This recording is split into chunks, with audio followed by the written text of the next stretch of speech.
Jim Mullin's with us from TSN's Gridiron Nation. Jim, good to see you. How are you, my friend? I'm doing well. I'm doing a lot better than the weather out here. You might catch a picture of the swaying trees. We had a wonderful storm roll through here, and it's settled in today, too. We've got gusts up to 60K. I'm just happy that the power is on. Unlike last week, we've had quite the rough ride on the coast. Uh-oh, not welcoming the rest of the country in with open arms, man. What the heck? So what does your Grey Cup week look like? Are you going to get into the mainland here soon and take in the festivities? As long as the ferry isn't shut down today, I'll hop on it. And there's an event that our friend Farhan Lalji is staging. It's a big party tonight, along with Dave Naylor, that the crew has been invited out to. That's a good way to start things out. And then I'll meander around, I guess, on Thursday. There's a few other events on Friday, and then we'll do kind of the Radio Row thing on Saturday as we get ready for the game on Sunday. Yeah, it should be fun. That media party on the Wednesday night is always a real treat, and get to see everybody. I know you'll have a blast tonight. What is the vibe right now around Grey Cup 111 in Vancouver? Well, it's good to see that the numbers in terms of ticket sales have just kind of scraped up over that 50,000 number. There was a great push for sales in the first 2 weeks back in the summer when tickets were open. They got up to about 45,000, and then they plateaued for the longest period of time. And the BC Lions on the field did not help that effort at all in the second half of the season, unfortunately. After that fantastic start, what a disappointment for Amar Doman and company, considering the investment that they put in, not only in terms of the roster, not only in terms of bringing Nathan Rourke in, but all the other things that they've done around the event to make it an attractive event, win, lose, or draw for the BC Lions. So there was a sense of disappointment leading into this. I think the week has been quiet so far. I think the organizers are aided by the week starting sooner. So the Grey Cup landed here on Sunday rather than the Wednesday that we're traditionally accustomed to. I think those parts help to turn Grey Cup week into a full week rather than the Grey Cup half week like it's normally been. So having the commissioner on the stage yesterday, I think helps the conversation along. I think it helps sales. I think we'll have a fantastic event here in Vancouver. I just hope that this weather blows out of town here within a day, and we get a donut hole in the weather, and we get a couple of really nice days for our visitors here, because there's 2 zip lines that have been installed down at the Trade and Convention Center that actually go over water, and there is no way in hell I would get on those things right now, because if you lose your grip, you'll be blown over to the North Shore Mountains. Is that something you would do? Are you going to get on the zip line if the weather is good? You know, when I was young and foolish and 19 years old, I jumped out of an airplane. And I think I used all my credits up. Yeah, I did. I've jumped out of an airplane before. And I think I used all my credits up for doing things like that out of the air where there's some sort of hard ground underneath. I've checked that box off, and I don't think I'm doing that again. Yeah, it's nice to stay where it's safe, man. I've always said I'd rather jump out of an airplane than go bungee jumping. The thought of the ground being right, you know what I mean? At least with the jumping out of the airplane, you got some time if something goes wrong to at least, not that you got much options, but wow.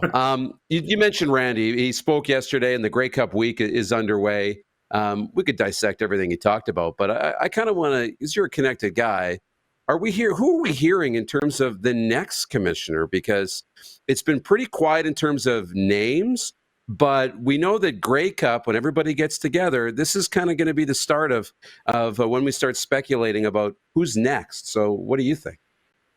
It'll be interesting to hear what the buzz is on the ground throughout the week. I think we'll have a clearer picture probably emerging in terms of what the CFL wants to do in terms of finding that new commissioner. If I were in their shoes, I'd go with the global search.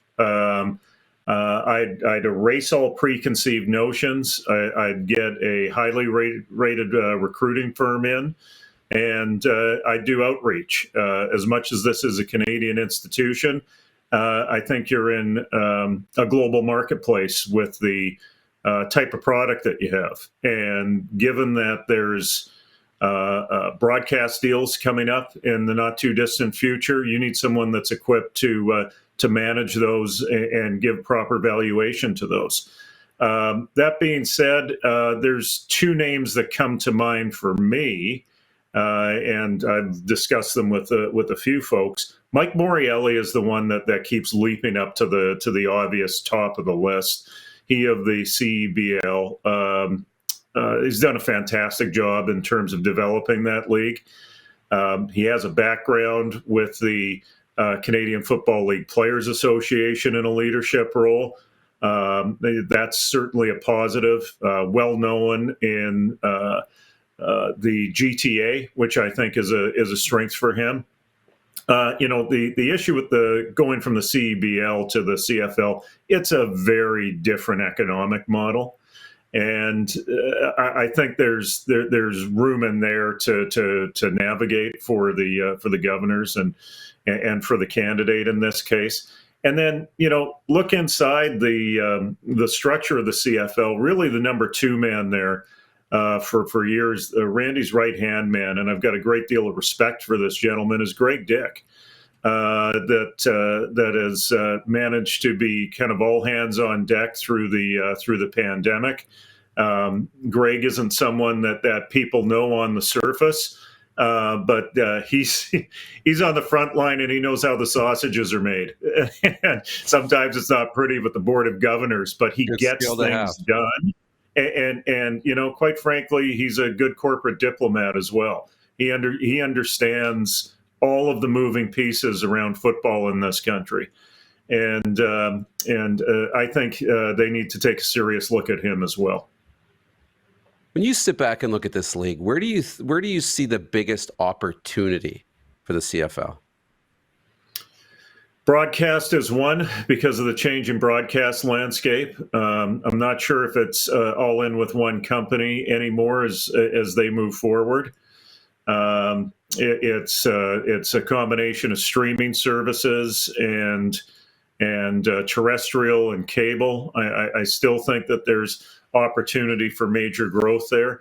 I don't think that Randy was that far off when it came to CFL 2.0 and the global aspect, quite frankly. I think in some cases the league was looking at it through the wrong end of the telescope. I think there's opportunities for international competition, country versus country competition, that the CFL could be a driver in regards to tackle football, if they were to set themselves up in that position.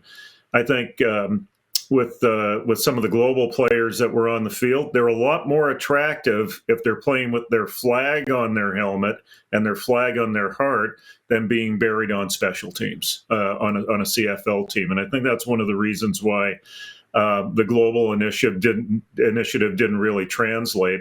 And I think in terms of a strategic plan for the CFL, that's an area that they still have to look at for growth outside of the United States. I'm talking globally. I've spent a lot of time engaging with our friends in Mexico. There are markets there that could be receptive and could be productive and could be profitable for a CFL team.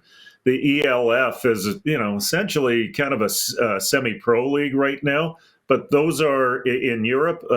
Those are the foundations for something there as well. Whomever figures out that combination of getting football on the ground in those cities that's linked to something in North America can probably stand to make a lot of money from it. I think that's a major opportunity. The other opportunity, I think, exists for working with USports, if that's at all possible. And what I mean by that is, the CFL, I think, does have to look at an early end to their season. if they look at the early end to the season, say winding up in the first week of November rather than the third or fourth week of November, that clears a broadcast opportunity and a sponsorship opportunity with USports in terms of conference finals, in terms of national semifinals, and in terms of the Vanier Cup. It extends that sponsorship and inventory opportunity an extra month for the league and its partners, and it builds into the grassroots. So I think that's another opportunity that exists. And if they really dive into it, there's a lot of reach into potential expansion sites through that, whether it's Quebec City, whether it's the Atlantic provinces, whether it's Kitchener, Waterloo, or even Windsor. Those places have all been mentioned as potential expansion sites. And those are all areas where USports football certainly has a presence. We mentioned USports football. You also mentioned Quebec City. And I think as we look at the Final Four, the UTEC and the Mitchell Bowl, probably good news for Regina. They don't have to travel and be in front of 20, 25, maybe 30,000 fans in Quebec City. They're going to play the Mitchell Bowl at home. But the bad news, you still got to play the Laval Rouge et Or. Let's look at these final two semis and what do you see? Well, quickly on the first one, which is the UTEC Bowl, it's Laurier, and it's Laurier by a lot. We had discussed the potential of the Bishops Gators going 8-0 in the AUS this year, making it to 3 previous Loney Bowls and not making it through to a national semifinal. They've got a great defense. They've got sputtering to non-existent offense. That's a game where Laurier will probably get into the high 30s and then take their foot off the gas. Taylor Elgersma, the quarterback at Laurier, he's a guy that I think CFL fans will want to watch. He does have potential to play in the CFL. He will need some development in terms of a physical type. He reminds me of Michael O'Connor. He's 6'5", same sort of size, same sort of frame. Same kind of mobility, but probably mentally tougher and physically tougher. Michael O'Connor had a much better delivery on his football and better placement on his football than Elgersma does. But Elgersma has the potential, especially after attending a couple of CFL camps through the apprenticeship program. As for the Laval-Regina game, I think one of the good things business-wise for this is that you've got the next 2 hosts of Vanier Cups playing against each other in a national semifinal. So that's a bonus, I think, for the organizers in Regina.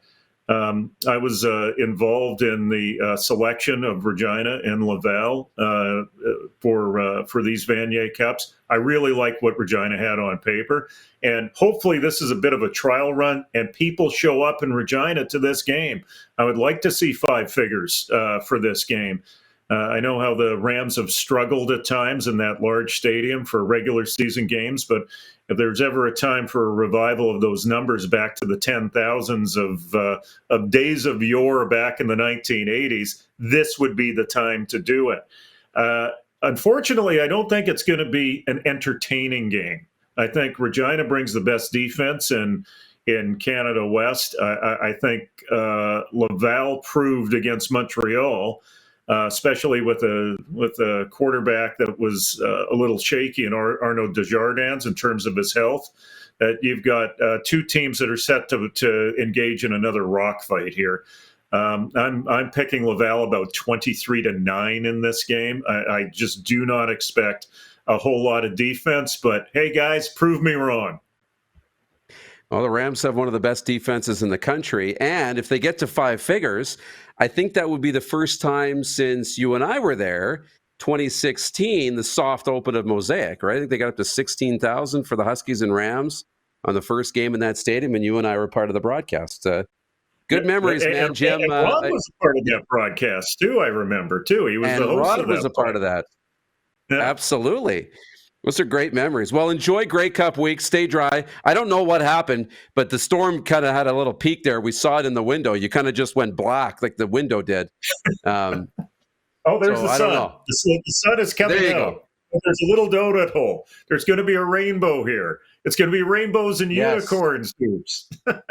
We're gonna get you on that. If you see Rod, get him on the zip line and make sure you get a video. Enjoy tonight and say hi to everybody for me. Okay. I will later. All right. Jim Mullin joining us, TSN's Crown Gridiron Nation, the episode on tonight. I was going to get into the NCAA stuff. We didn't have time for that. And to be honest, watch the show. It's on TSN now and on YouTube, TSN Gridiron Nation. They'll get you covered on all things Canadian football, north and south of the border. You're going to want to watch it.